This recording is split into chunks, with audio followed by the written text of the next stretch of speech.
Chucky 4. No, it's not another iteration of the creepy killer doll from the Child's Play movies, but the 14th century King of Bohemia and Holy Roman Emperor Charles IV, voted the greatest Czech ever in a poll a few years ago. Let's find out why.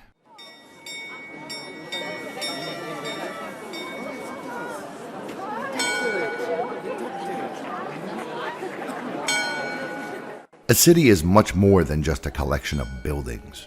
It's a location, it's a history, it's a culture, it's ideas and ideals, and a city is also, most importantly, the people in it. This is Prague Times, the podcast that takes a look at the city of Prague in the Czech Republic.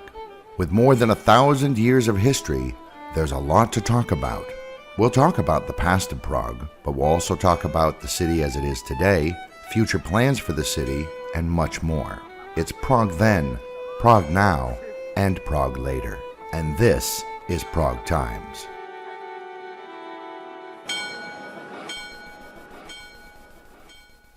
As mentioned in a previous history episode, End of the Line, Last of the Przemyslids and John the Blind, link in the episode notes, Charles was the eldest son of John the Blind of Luxembourg and the Przemyslid princess Elizabeth, sister to Wenceslaus III, the last of the Przemyslids, uncrowned king of Bohemia as well as king of Hungary, Croatia, and Poland, for a whole year back in 1305 and 1306 until Wenceslaus III was stabbed to death by an unknown assassin in Olomouc, ending the Przemyslids' hold over Bohemia.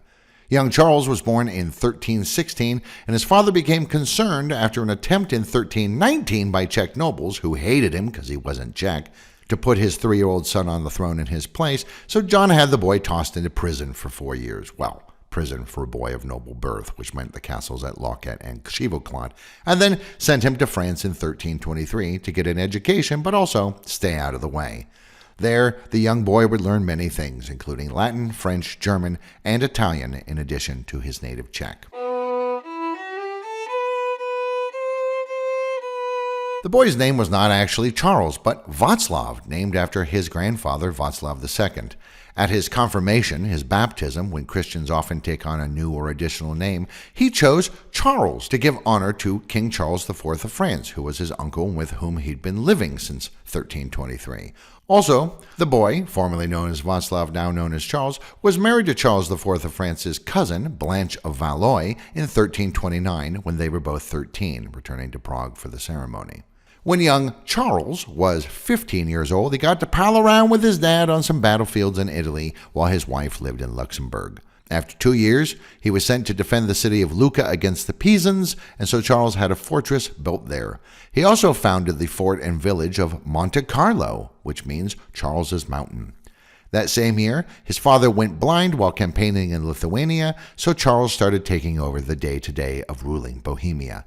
The next year, 1334, when he was 18 years old, he was named Margrave of Moravia, which pretty much set him up to move on to the throne of Bohemia once his father died.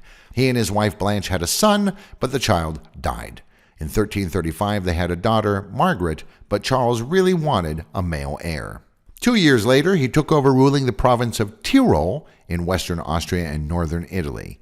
This year, 1336, would be a big one for Charles. His father died at the Battle of Crécy at the beginning of the 100 Years' War on August 26, a battle Charles himself was at and was wounded at, and now Charles was officially King of Bohemia. Charles I, it should be noted, since he was the first Bohemian king with that name. He had a castle built near Sternberg in northern Moravia called Tepanec in 1340, and around the same time, he sent the architect Peter Parler to start remaking Prague Castle in a high Gothic style, including starting work on St. Vitus Cathedral, work that would continue until 1929.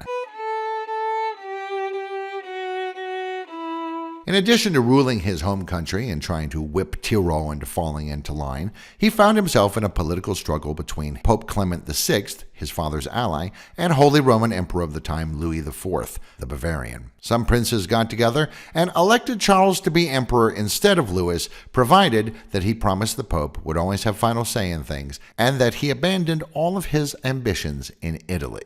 Charles was very happy to accept this. But Louis IV was still Holy Roman Emperor, and his supporters mocked Charles as the priest's king. Civil war in Germany was inevitable. Charles and Blanche had another daughter, Catherine, in 1342, but still no son, but he was still keeping busy. In 1344, he managed to get the bishopric of Prague elevated to archbishop status, which meant they were no longer under the thumb of the archbishops of Mainz, and they had leeway to start shaping things in this part of Europe the way that they thought they should be. It also helped shore up more support for his claim to the emperorship.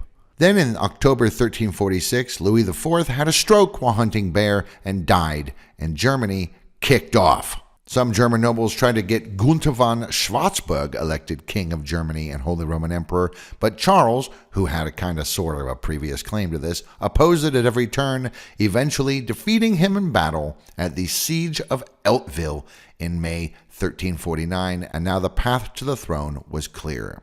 Unfortunately, Blanche had died of some illness or another while Charles was taking care of business in 1348. So now that he was clearly going to be Holy Roman Emperor, he really needed a son, so he took a second wife, Anne of Bavaria of the House of Wittelsbach, the same people who had supported his rival, Gunther von Schwarzburg. This was a way of cementing an alliance. Charles had already decided that when he was emperor, he would move the capital of the empire to Prague, his hometown, but also a place where the Black Plague, which was sweeping through much of Europe, had not yet touched.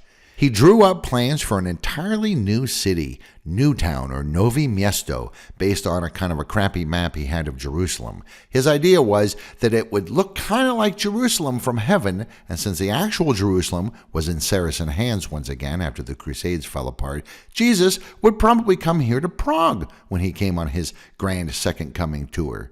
This new town was 3 times bigger than Old Town and would accommodate all the people he knew would start coming to his city and help make it the shining jewel in Europe. Charles also founded Charles University in 1348, one of the oldest still in operation in Europe, and this attracted intellectuals of all kinds. Charles was very interested in what some of these people had to say and encouraged these new humanists to explore their ideas of how society should be organized. That same year, he started work on Karlstein Castle, about 30 kilometers southwest of Prague. Prague was now poised to become the cultural center of Europe, cemented when Charles was officially elected Holy Roman Emperor on June 17, 1349. Since he would be the 4th person named Charles to be Holy Roman Emperor, he had to change his title from Charles I of Bohemia to Charles IV, Holy Roman Emperor and King of Bohemia. Just after his coronation, he went to a village near the western border of Bohemia and supposedly discovered healthful springs bubbling up out of the ground in a forest, and the famous spa town of Karlovy Vary, or Carlsbad, was founded. Chuck IV started making sure his subjects were happy, and a period of peace and prosperity set in throughout the entire empire. In 1350, a Roman tribune came to the capital and begged him to intervene in the affairs in Italy. Nobles in Florence wanted his help as well, but he'd promised Clement VI, and so instead he had the tribune thrown in jail for a year and then handed him over to the Pope. Charles's wife Anne gave birth to a son, Václav, but the boy sickened and died the next year. 3 years later, Anne herself also fell ill and died. Chuckers had also been spending a lot of time in Nuremberg, which sort of raised that city's profile, and in 1352 he got his Prague architect Peter Parler to also start work on the Frauenkirche church there, a church devoted to Mary, the mother of Jesus. With both his French and German wives gone, Charles went wife shopping in Poland, marrying Anna of Schweidnitz in 1353. He was 37, she was 14. The plague had finally come to Bohemian lands and wiped out a lot of people, but Charles took every step he could to ensure that his surviving subjects had the best lives that they possibly could. For the next few years, things were looking pretty good in Bohemia and throughout the Holy Roman Empire. Chuckaruni built Kaschberg Castle near Pilsen in 1356 and Lauf Castle near Nuremberg the same year, also known as Wenzelschloss or Václav's Castle. That same year, he also got the Golden Bull of 1356 issued, which set the methods of succession for the Holy Roman Empire for the next 400 years. The castle Hradec u Purkarce, just north of Hluboká na Vltavo, was started in 1357, as was Karlsfried Castle, just north of Liberec, which was a garrison and customs house along the Bohemian-German border. He also started work on the Charles Bridge in Prague, once again under the guiding eye of Peter Parler, intended to replace the Judith Bridge across the Vltava, which had collapsed 15 years earlier during one of the river's many floods. Charles had another castle built. He sure liked castles. Radinje Castle, also near Pilsen, in 1360. This is, interestingly, the same year that Jan Žižka was born, he who would go on to become the most famous Czech general. And he and Anna had 2 more children, including, finally, a son, Václav IV, who would become something of a problem for Bohemia. A year after Václav was born, another son was born but died the same day, and shortly after that, Anna also died, age 22 or 23. So now Charles needed another wife, and he got his 4th and final wife, Elizabeth of Pomerania, also known as the House of the Griffin. They married in 1363. With this 4th wife, Charles would end up having more wives than any other ruler of Bohemia. The couple ended up having 6 children, 4 sons and 2 daughters. One of the sons was Sigismund, who would end up causing trouble for Václav IV and eventually become King of Hungary and Holy Roman Emperor himself. But now the golden age of Bohemia was upon the land and the empire. Charles started reorganizing the way that things were done, creating a series of interlocking confederations of states to keep the peace, each geopolitical entity centered around an imperial city. Local nobles were encouraged to keep things calm and copacetic by granting them various privileges as reward for finding ways to avoid open conflict. To the east, he signed several treaties with the Habsburgs to keep their mitts off Bohemia, arrangements which his 2 sons Václav and Sigismund would end up sort of scuttling. He bought the entire state of Brandenburg, just west of Berlin, and also let it be known to everyone far and wide that he thought of Prussia and Livonia, 2 Germanic Crusader states along the Baltic coast up near northern Poland and Lithuania, were also under his control as well, and no one really wanted to argue the point. The Chuckmeister also encouraged the planting of more vineyards in Bohemia and Moravia, partly because he was a huge fan of wine. In fact, most historians believe he is the origin of the saying, in vino veritas, meaning after a couple of glasses of the good stuff, people tend to say what they really think.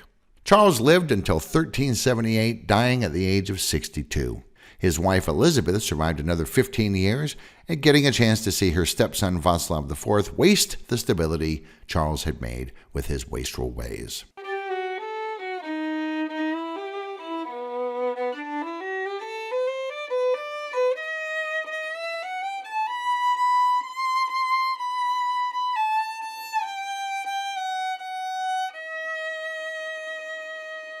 Statesman, diplomat, military leader, architect, urban planner, wine connoisseur, patron of the arts, and so much more. It's no wonder modern-day Czechs say that Charles IV was the greatest Czech who ever lived. Only one other ruler before the 20th century would come even close to matching the prosperity and status that Charles brought these lands. That man would, strangely, be an Habsburg, Rudolf II, who came to power in 1576. During the intervening 198 years, a lot would happen here in Bohemia, including a brother versus brother war, the Habsburgs coming to power, the Habsburgs losing power, a Hussite king, an anti-king, the rise and fall of the Polish-Lithuanian House of Jagiellon, and finally, the Habsburgs again. The year of Charles's death was also the start of the Great Schism and the papacy, which would lay ground for a series of conflicts that would threaten to tear Europe apart, and included the Hussite Wars. Here in Bohemia, it would all start off with Charles's son, Václav IV, who was kind of a spoiled brat and more than a little bit of a jerk. Thank you for listening to this episode of Prague Times. If you liked this episode, be sure to like it, or share it, and tell your friends. Check us out on all of our social media platforms for extra goodies as well. Until next time, this has been Prague Times.